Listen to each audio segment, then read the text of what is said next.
पंडोखर धाम के श्री गुरु शरण जी महाराज अब बागेश्वर धाम के पीछे पड़े, उनको झूठा और ठग घोषित करने में लगे हैं।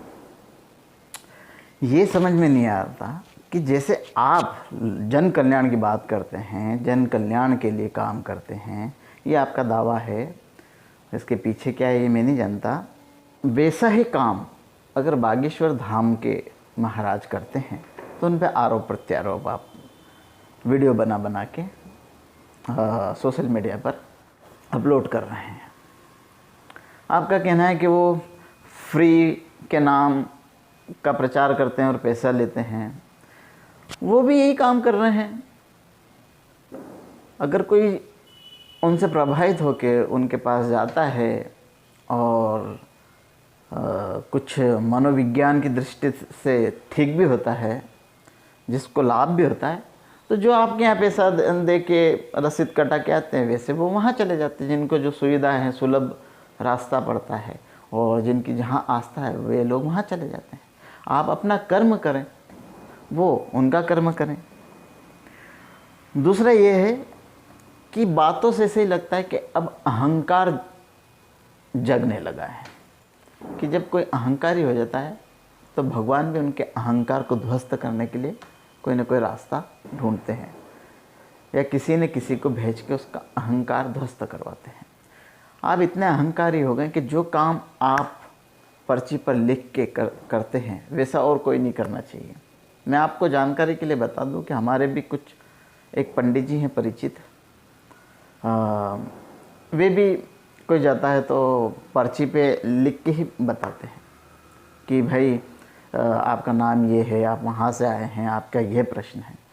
लेकिन वो इतना तामझाम नहीं करते हैं, उनका कोई सोशल मीडिया पे वीडियो भी नहीं चलता है। वो कोई अपना बिजनेस या कोई जॉब करते हैं तो उनको टाइम भी नहीं मिलता है। कभी एक दो जने कोई आ जाते हैं तो वो अपना ये ज्योतिषी विद्या के साथ, कर्मकांड के साथ कुछ पर्चियाँ भी उन लोगों के बनाते हैं, कुछ पर्चियाँ भी बनाते हैं लोगों की, जो उनके यहाँ श्रद्धा के साथ आता है।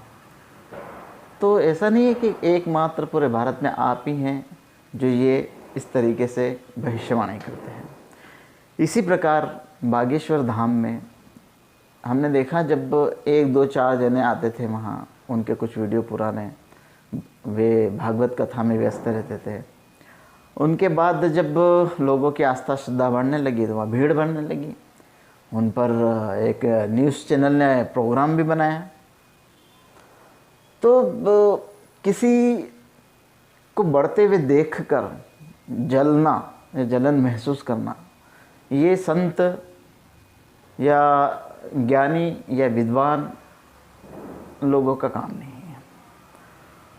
आप जब भी किसी को देखते हैं जो चमत्कार, या फिर कोई व्यक्ति किसी दरबार में या किसी धाम में जाता है, तो पिछली वीडियो में भी हमने देखा है कि कभी मनु भैया के साथ जो शनि धाम के हैं, कभी करौली सरकार के साथ आप लोगों की आपस में खिंचातानी चलती रही है।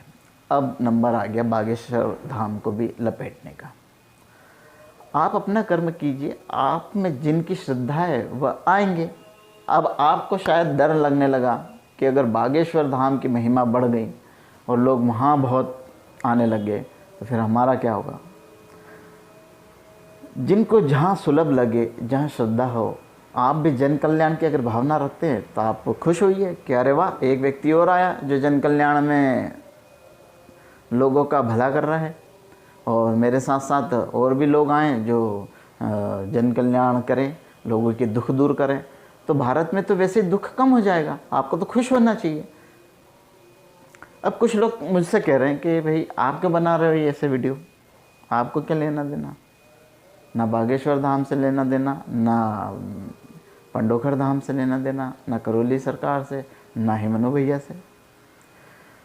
तो मैं आप सभी को बता दूं कि मैं इन चीज़ों से गुजर चुका हूं और मैंने बहुत गहरा और बहुत बड़ा नुकसान झेला है, बहुत तकलीफ़ झेली है इन तंत्र मंत्र, तांत्रिक और सवारी, चौकी, भविष्य, वर्तमान, भूत, इनको जानने वाले, पहचानने वाले, बताने वाले लोगों से बहुत परेशानी झेल चुका हूँ। तो मैं यही सोचता हूँ कि इस देश में कोई भी अंधविश्वास, चमत्कार और इनके चक्कर में ना पड़े।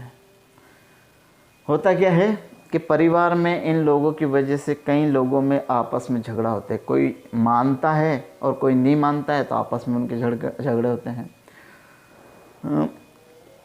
कोई छुप के जाता है तो कोई उनको वो देख लेता है, तो झगड़े होते हैं। कोई कुछ श्रद्धा से उनके दिए हुए चीज़ों को घर में रखता है और कोई नहीं मानता है, तो उनके बीच में झगड़े होते हैं। ये सबसे बड़ी प्रॉब्लम खड़ी करने वाली बात होती है। तंत्र मंत्र, चौकी, सवारी, इन चक्करों में जो लोग पड़ता है, वो अपने घर परिवार सबसे हाथ धो बैठता है, दुखी हो जाता है।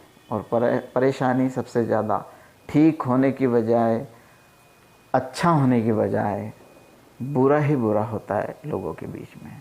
क्योंकि 5 मिनट 10 मिनट के लिए तो उनको संतुष्टि मिल जाती है वहाँ बैठ के कि हाँ ये इतने शक्तिशाली, अगर नाम पता, एड्रेस सब कुछ बता देते हैं, नोट का नंबर बता देते हैं, हमने तो किसी से बात भी नहीं की फिर भी ये सब कुछ बता देते हैं, इसका मतलब ये तो भगवान है और अब तो मेरे सारे दुख दूर हो जाएंगे। और वो यही सोच के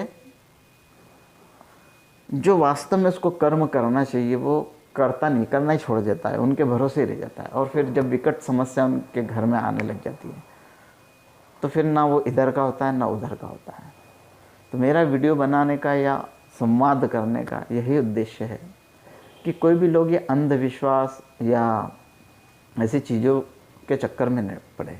क्योंकि प्रारब्ध के कर्म के जो फल हैं वो तो इस जीवन में सबको भोगना ही है। और कर्म करते रहें, सत्कर्म करते रहें और प्रतीक्षा करें। अगर कुछ बुरा भी होता है तो प्रभु इच्छा भला होता है, तो प्रभु इच्छा आप अपना कर्म